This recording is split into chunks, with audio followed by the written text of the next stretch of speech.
long, long time ago, we were writing the year 1986, Anno Domini. There was a small town near Stuttgart. And in this small town, there was a political party called the Christian Democratic Union. That was the local chapter and for that town. And the CDU also had a youth organization called the Young Union, Junge Union. And the Junge Union had around 60 to 100 members, where probably 10 to 15 were active. And in 1986, I was on the board of our local chapter of the Junge Union as Beisitzer. That word translates into English into assessor, which is not really a function of a board. So I was just a plain, simple member of the board. The board had a chairman, we had a press secretary, we had a secretary, and we had a treasurer, and then we had 4 ordinary board members, and I was one of them. Now, in 1986, in the sleepy little tiny village with 20,000 inhabitants west of Stuttgart, the press secretary of the Junge Union in that town set out to write the weekly column for our little town's newspaper, which came out Thursdays. And he wrote in there, made remarks in that on one of the weeks, I forgot exactly when that was, he wrote something in there, and that was considered to be politically on the right or far right. Statements similar to what the Bundesverfassungsbehörde had declared the AFD to be a right-wing extremist organization. That kind of material is what he wrote in there. No one checked on him because he was, fully self-sufficient. That was published. And then all hell broke loose in our little town. We had the news media coming from every corner of West Germany at the time.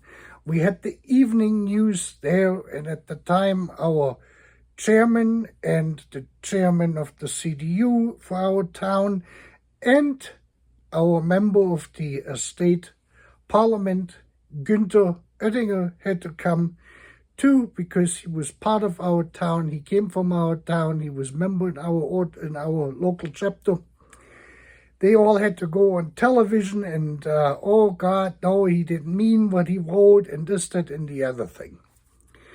To make a long story short, what actually happened now was the press secretary was asked by especially Günther to step down, which he did, and he basically quit the Christian Democratic Union and the Junge Union. He dropped out of both of them, and he joined the Republicans, which was sort of a predecessor party for the AFD back then, as a member.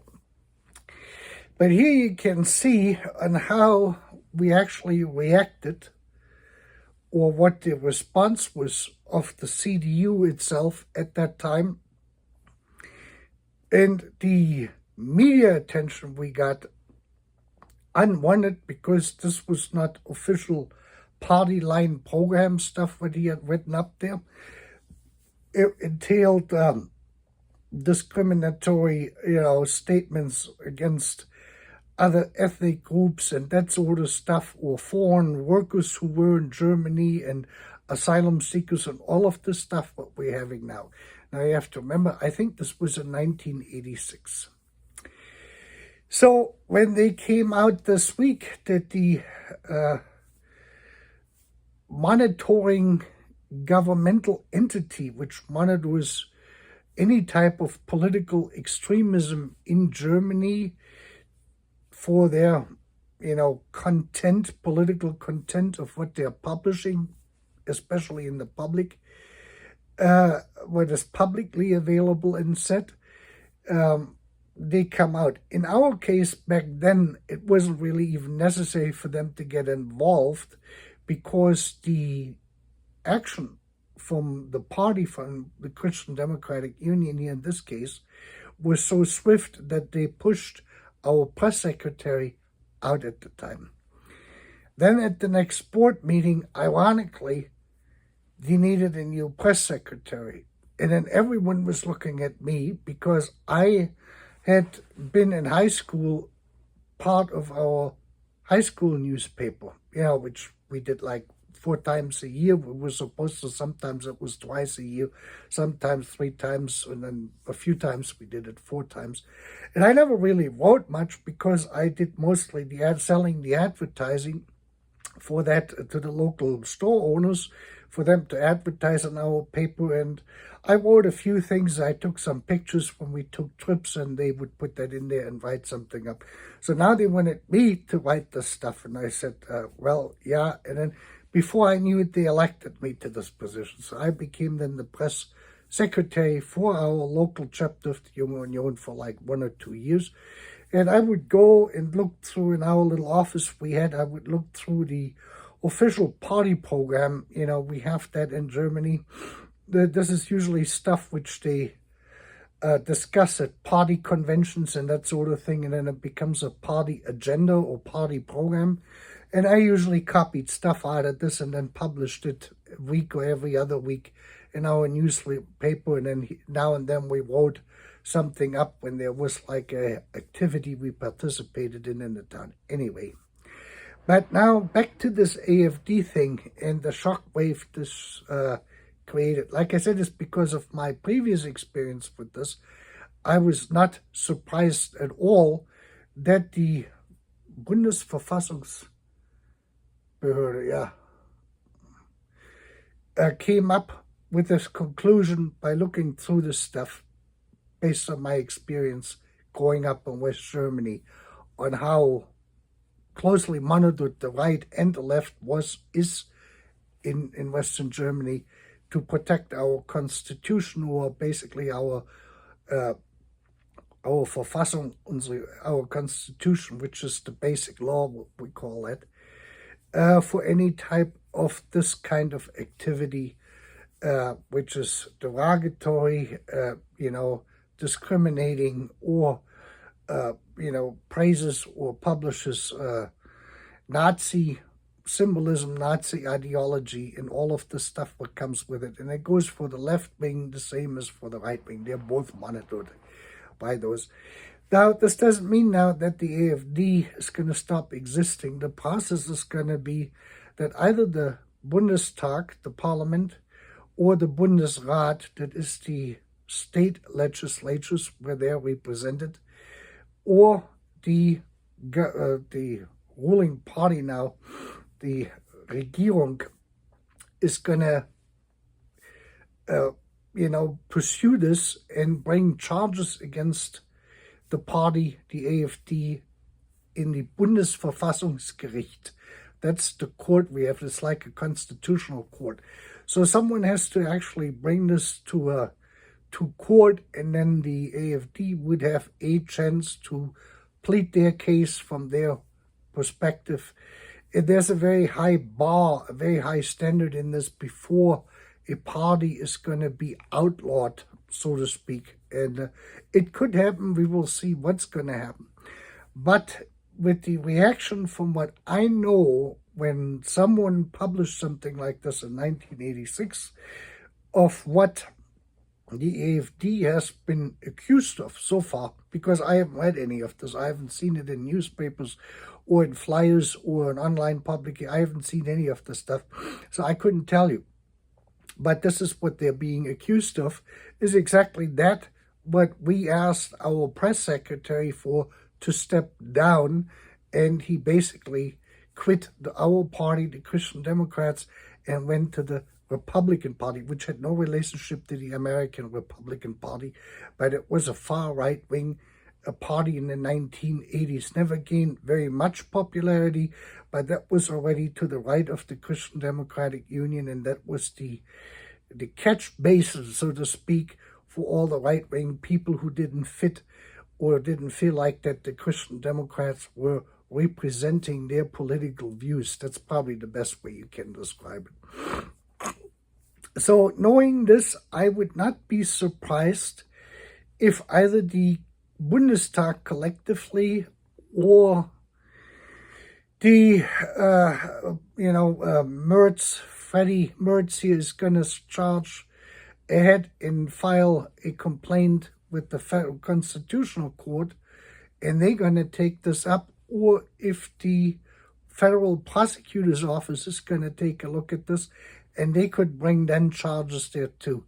Because the Verfassungsschutzbehörde, the Constitutional Protection Office, so to speak, is not a law enforcement organization. It's a intelligence agency which gathers the information on political activity in the right and left wing outside the regular, acceptable political range, whatever we have defined that in our constitution, which would be constitutional or not constitutional in this case. And all they do is they write a report on what they find, and that is then distributed to the prosecutor's office and to the parliaments, and eventually certain parts will be made public on their website for the public to read this. Usually when it comes to a trial at the Constitutional Court, then of course this is a public trial and everyone can then see of what evidence would there be presented through the prosecutor's office, the federal prosecutor's office in this case. And then the judges would have to decide whether or not the AFD is an unconstitutional party and threatens the democracy in Germany or not. No one really can say this at this point. But again, I would not be surprised if they're going to follow through and bring charges to the court, and they're going to let the court decide. In the case of 1986, we didn't even have to go through this because he stepped out, and that kind of, closed the case on this whole thing. And then the media attention died down and the sleepy town went back of being a sleepy town, so to speak. Now, the interesting point is this: because of all that media attention we got, I figured I should be able to find in the newspapers, especially the larger newspapers, in their archives, these publications, what they did on this, or these stories they ran on this. So the two main newspapers we have in Stuttgart, which is the greater Stuttgart area where this happened, the Stuttgarter Nachrichten, that's the Stuttgart News, and the Stuttgarter Zeitung, which is the Stuttgart newspapers, if you translate it into English word for word. They too had merged since then. They were two competitive papers, and they are now under or in cooperation with the Süddeutsche Zeitung, the South German newspaper, which is published and printed in Munich, or used to be printed, now it's just published in Munich. And so I went on the website and I used their search engine in there, and there's nothing coming up. Then I found out that the online archives are under a separate website, and you need a login for it. That is under Online Archive Stuttgart something, whatever it is. It's a different website, and it is operated out of Munich by a company which is owned by the Süddeutsche Zeitung. So what I did is I went back to the Stuttgarter Nachrichten and the Stuttgarter Zeitung, and I got two subscriptions. I went for the trial subscriptions for 99 cents, Euro cents, for 4 weeks, and I got a login and everything, so I can read now. This is this plus thing, where what the Europeans have on their newspaper things. So I'm now a plus reader, so I'm not just a reader, I'm a plus reader, at least for the next 4 weeks. But I was not able, with either one of the two logins to gain access to the archives of either one of the two newspapers. Then I looked a little bit further on that website, which operates these archive search portal, and it turns out you either have to be a particular library subscriber with a particular library in Germany and a valid login there, you have to be a commercial customer, or you have to be a print media or news organization, and you can request access. That means I, even as a subscriber, have no longer access to the online search engines of either one of the two newspapers. I find this highly questionable. That's all I'm going to say to this. In a democratic and free society. So I was not able to actually show you in this video the newspaper prints I was hoping to find. It's not possible. Our local town's newspaper, that publisher had gone out of business years ago. I mean, literally years ago. And their competitor, who published another paper for our town, which was freely distributed. The one we published in both, but the main one, the official paper, you had to subscribe to on an annual basis. Wasn't very expensive, and like I said, they would put it in your mailbox on Thursdays. You got that. Anyway, they're gone, and the other one with the free one, which was already in existence back then in 1986, they have an online archive, but they're starting only with publications in around 2000, 2003, which were then available online in PDF. That means anything before that time, it is no longer available. You would have to contact the publisher, basically, and then they probably charge you for it to do an archival search to get a copy of a particular article. Anyway, this is how this is transpired. So now I, because of the lack of access to the archives, which I know that the stuff is there, cannot actually present you with the printed evidence from 1986. So you have to take this here at face value.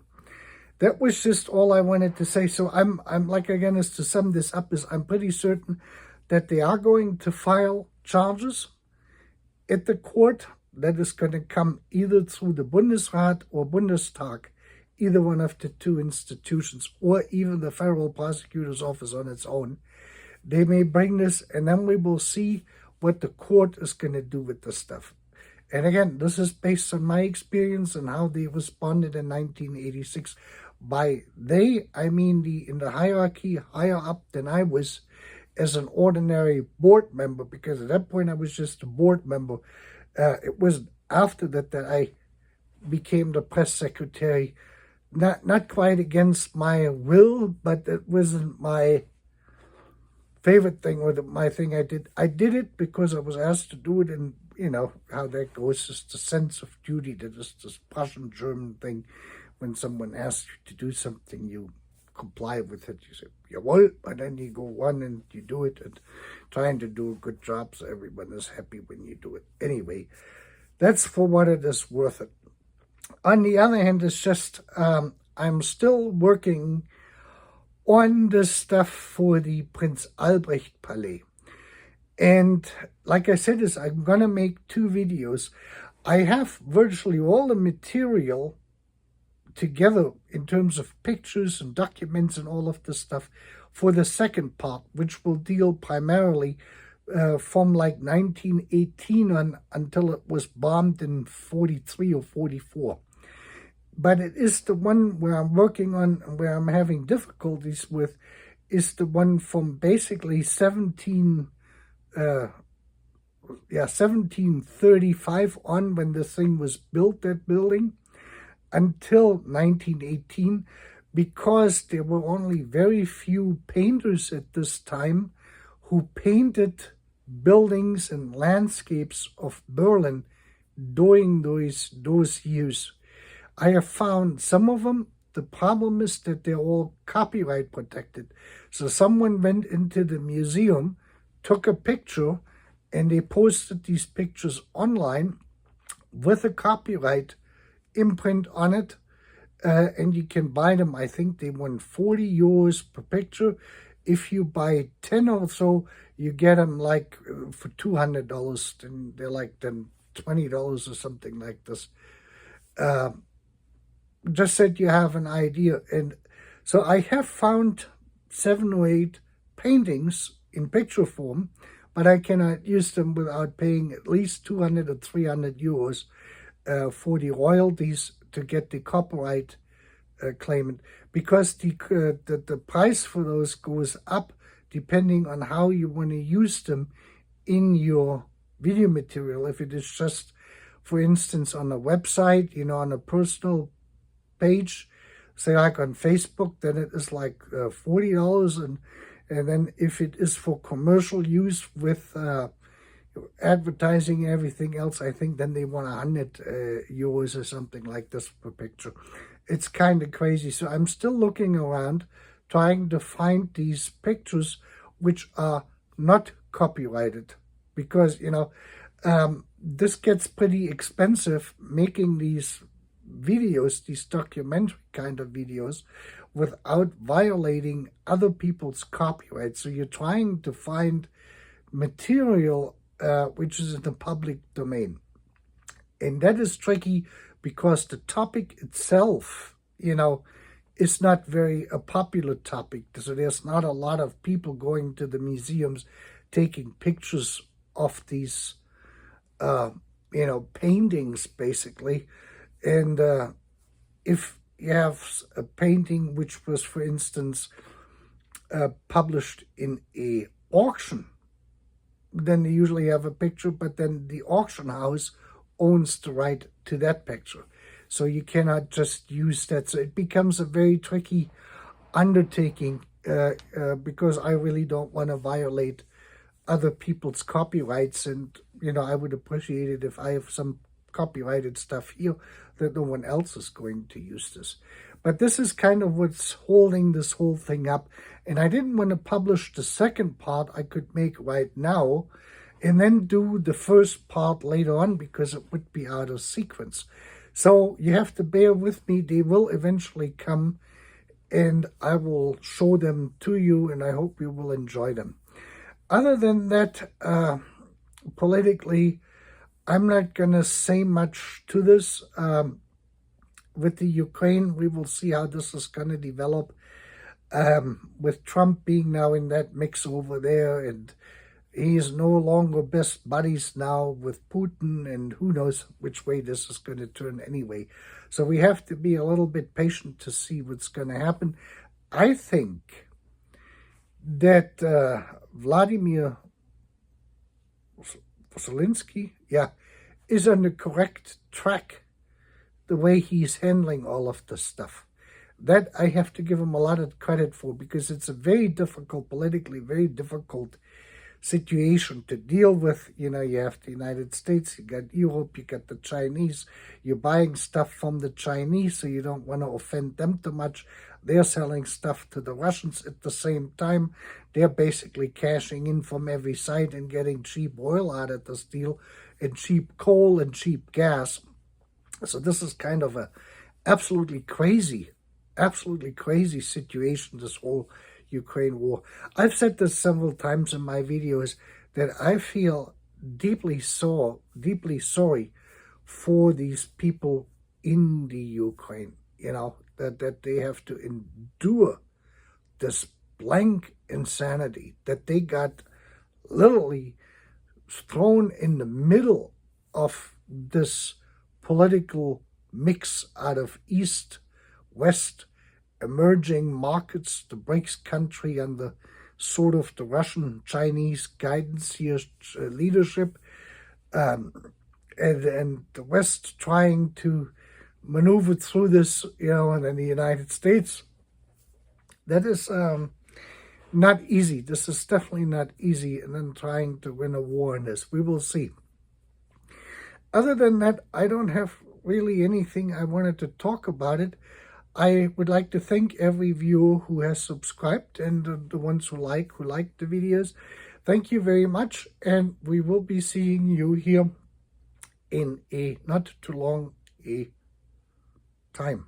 Pretty soon, I guess. We will see. Have a good night.